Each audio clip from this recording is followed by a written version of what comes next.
Number 5, each apartment in a 50-unit apartment complex has a 4 kilowatt electric clothes dryer. The service for the apartment complex is a 120 208 volt 3-phase 4-wire using the standard method. What is the demand on the service for these dryers? I kind of warned you this was coming. We had some talk about this. I think we definitely had a homework, maybe a quiz question that related to it. It's not too bad once you understand the concept of it. Let's go take a look. Dryers are 22054, I believe. I'm just power scroll down. 22054 is talking electric clothes dryers for a dwelling unit. There's a couple things we need to consider here. Let's take this piece by piece. It starts by saying this: the load for household electric clothes dryers in a dwelling unit shall either be 5,000 volt amps or the nameplate rating, whichever is larger for each dryer served. Okay, so even though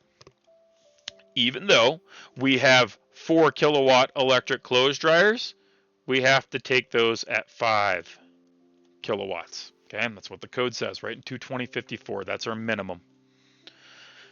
That's the first step. Next step. It's buried a little bit in 22054, but the words are the same. Okay, it says the use of demand factors in table 22054 shall be permitted.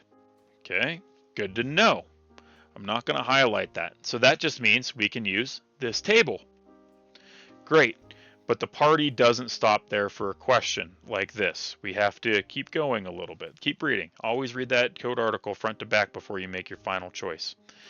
Okay, bottom line, bottom section, I guess, says this: where 2 or more single-phase dryers are supplied by a 3-phase 4-wire feeder or service, the unit load shall be calculated on the basis of twice the maximum number connected between any 2 phases. kVA shall be considered equivalent to kilowatts for loads calculated in this section. Okay, what this means is if you've ever worked on a meter stack that has 3-phase service coming in, basically you'll have units that are broken out as AB, AC, BC, and then it will keep juggling its way down. So in order to calculate what this looks like ultimately, we're just going to do something like this. I'm going to take the total number of units, in this case I think it was 50, and I'm just going to divide by 3. 50 divided by 3. Okay, let's punch that into the calculator. And then what I'm going to do with that answer is I'm going to round up. Okay, 50 divided by 3 is 16.667, 667, whatever. Okay, and I'm going to take that up, because I am talking the maximum connected between any 2 phases. So worst case scenario, I've got 17 connected between any 2 phases if everything has been balanced and laid out properly. Okay, but I have to base this on twice that number. Okay, so twice the maximum number connected between any 2 phases. So I'm going to take that 17 times 2 equals 34. I'm basing the calculation here on 34 dryers. Whew! Oh yeah! Okay, next step. Okay, as if that wasn't enough. I'm going to take 34 times what, 5,000? Does that sound about right to you? 34 times 5,000, because remember I have to take those at 5,000 each. So let's do it. 34 times 5,000 equals 170,000. Let's write it here. 170,000 watts, 170 kW, however you want to look at that. Now, are we done there? No, that'd be too easy. It'd be way too easy. We're too advanced for that. We've gone to a whole nother level. We're way too advanced. So now I've got to look at my number of dryers table. Remember, we're going to use the basis of calculation of 34. Okay, because that's what this said to do. Okay, so I'm going to go find the column for 34, and it falls right in here. Okay, what does it say? It says 35% minus 0.5 for each dryer exceeding 23. Just can't make this easy, right? 34 minus 23.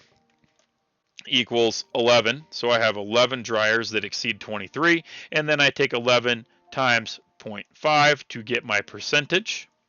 Okay, let's punch it in. 11 times 0.5 equals 5.5%.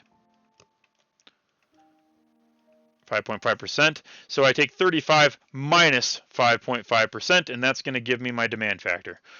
Whoo, doggy. 35 minus 5.5% is 29.5%. That is my final demand factor that I'm applying to this, okay?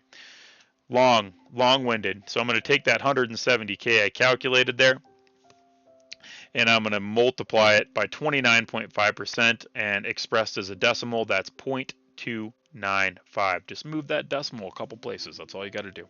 Okay, so 170,000